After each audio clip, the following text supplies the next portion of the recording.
Tout à fait, dans le sens où il y a une transition qui est en cours et qui, peu à peu, se révèle être peut-être un désastre en plus de tout ce qu'on a déjà vécu.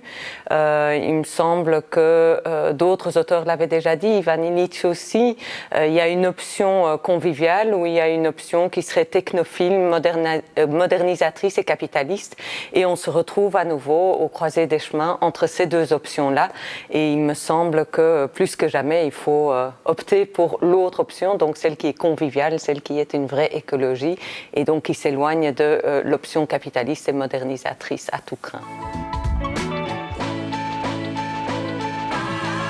Mais tout dépend de la façon dont on envisage la démocratie. Il me semble qu'elle a beaucoup trop été liée jusqu'ici à l'État, comme la seule entité collective à qui nous devrions rendre des comptes, donc le citoyen face à l'État, et qu'on a absolument besoin d'un certain degré de communautarisation, mais alors dans le sens de créer des communs, des assemblées, des mini-territoires, où des décisions pourraient être prises ensemble sur des choses qui nous concernent.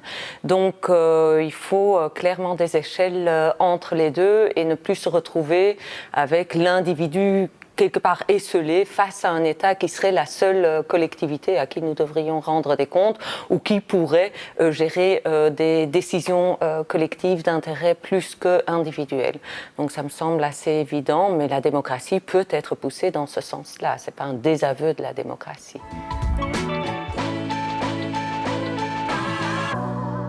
Cette crise climatique ou la crise Covid? Non, la crise climatique. Ah oui, bien la crise climatique.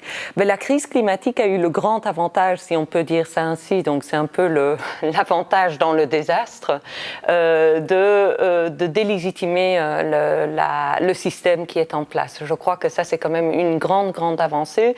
C'est qu'on pouvait être anticapitaliste il y a 20 ans et ne pas avoir l'Assemblée, ne fût-ce que dans des réunions familiales ou autres, de son côté. Ici, puisque la légitimité était encore toujours du côté du système capitaliste.